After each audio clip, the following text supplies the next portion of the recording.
శ్రేయర్ sir, అలాగే my brothers grip team పెద్దలందరికీ నా హృదయపూర్వకంగా. నేనైతే 2వ తరగతి చదివింది, నాకు చదువు లేదు. మా వీళ్ళందరి చేతిలో నేను పెరిగింది, వీళ్ళందరి చేతిలో నేను పెరిగింది. ఎందుకంటే ఒకప్పుడు మా ఒక ఆత్మీయ సంఘం బిడ్డలు సంఘంకి వచ్చేవాళ్ళు. మంచిది. నేను చెప్పేది ఏంటంటే, జాయిస్ని అర్థం పెట్టుకొని మీ అందరికీ ఒక శుభవార్త తన ఆధారం చేసుకొని మీరు 1 తిమోతిలో 4:11 2-3 వస్తున్నాయి. త్వరగా మీరు చదివితే నేను చెప్తాను. అక్కడ ఈ యవనాన్ని బట్టి ఎవరు కూడా నేను తృణీకరించనీయకు అని అన్నాడు. ఇక్కడ ఉన్న తల్లిదండ్రులు కూడా నేను ఒక హెచ్చరిక ఏంటంటే, బిడ్డలను పెంచే విధానము చాలామంది నేను బాగా పెంచుతున్నాను అనుకుంటున్నాము, కానీ వారి బయటకి ఎలా ఉంటున్నారో తెలియట్లేదు. దాన్ని బట్టి అర్థం చేసుకున్నాం. ఇది చూడండి ఒకసారి చదవండి. మీరు అక్కడ ఏమంటారంటే, నీ యవనం బట్టి ఎవరు కూడా నిన్ను తృణీకరించనీయకము, కానీ మాటల్లోను ప్రవర్తనలోను ప్రేమలోను విశ్వాసంలోను పవిత్రతలోను విశ్వాసులకు మాదిరి. అందరికీ అంటే అన్ని ప్రజలకు, అలాగే సంఘ బిడ్డలకు, అలాగే తల్లిదండ్రులకు, అలాగే ప్రతి ఒక్క పెద్దవారికి అందరికీ మాదిరిగా నువ్వు కనపడాలి అని చెప్తున్నాడు.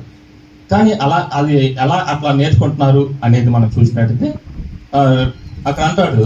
ఎక్కడంటే 119 ఏమంటాడంటే, యవ్వనులు దేని వల్ల వారి నడకని శుద్ధి చేసుకోగలుగుతారంటే తల్లిదండ్రులు బట్టి, అంటే పెద్దలను బట్టి కాదంట. నీ ముందు నటిస్తారంటే, బాగున్నట్టుగా ఉంటారంటే, పక్కకి వెళ్ళిన తర్వాత వాళ్ళ ప్రవర్తన ఎలా ఉంటుందంటే అతి భయంకరంగా ఉంటుంది. అందుకని ఆ నటించే జీవితం పోవాలంటే ఎక్కడ తెలుసా, ఎక్కడ పోద్ది అంటే చదవండి. అక్కడ 119:9 ఏమంటాడంటే, యవ్వనులు దేని వల్ల తన నడకను శుద్ధి చేసుకోగలుగుతారంటే కేవలము దేవుని యొక్క మాటను బట్టే శుద్ధి చేసుకోగలుగుతారు.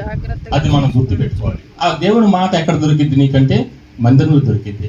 మీరు అనుకోవచ్చు, మేము చాలా నేర్పుతున్నాం అంటే, చాలా పెద్దగా మా పూర్వీకులు ఉన్నారు, మా పెద్దలు ఉన్నారు, అనేక మంది ఉన్నారు, మేము చాలా నేర్పుతున్నాం అనుకుంటున్నారు. కానీ మీ హెచ్చరికలు పనికిరావు. అంటే నాకు అట్లాగే తల్లిదండ్రుల హెచ్చరికలు పనికిరాలి. ఒకప్పుడు నేను భయంకరుడిని. నాకు దేవుని యొక్క వాక్యం అన్న తర్వాత, దేవుడి దగ్గరికి వచ్చిన తర్వాత నేను మార్చగలిగాను. లేకపోతే నా అంత భయంకరంగా ఇంకోటి లేడు.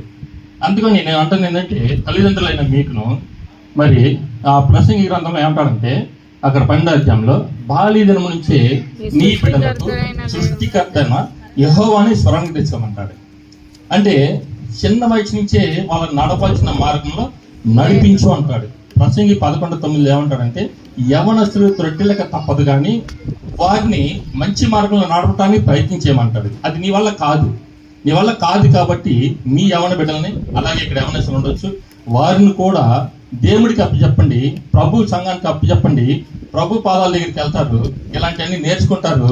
ఇప్పుడు జాయిస్ ఎలాగ పాడిందో, ఎలాగ నేర్చుకుందో, అలాగే మన బిడ్డలందరూ కూడా నేర్చుకుంటారు. నేను వారిని అంటే వీళ్ళందరూ కూడా, మనందరం కూడా చాలా పెద్దలు, వాళ్ళందరికీ కుటుంబాన్ని ఆశ్రయించారు. మనందరూ ఆశీస్సులు కూడా వారి కుటుంబాలకు ఉండాలి.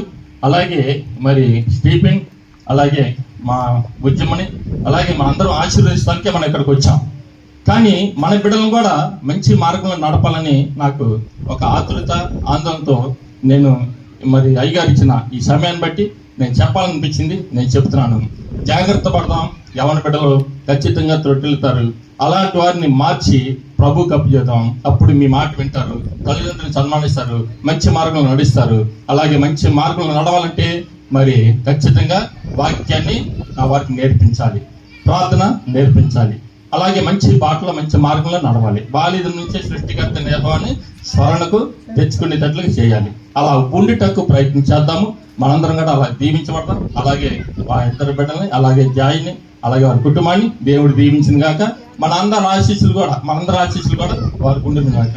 ఈ సమయాన్ని ఇచ్చిన అయ్యగారికి, వీళ్ళందరికీ, పెద్దవారికి, నా తోటి వారికి నా హృదయపూర్వకంగా ఆమేన్. Thank you.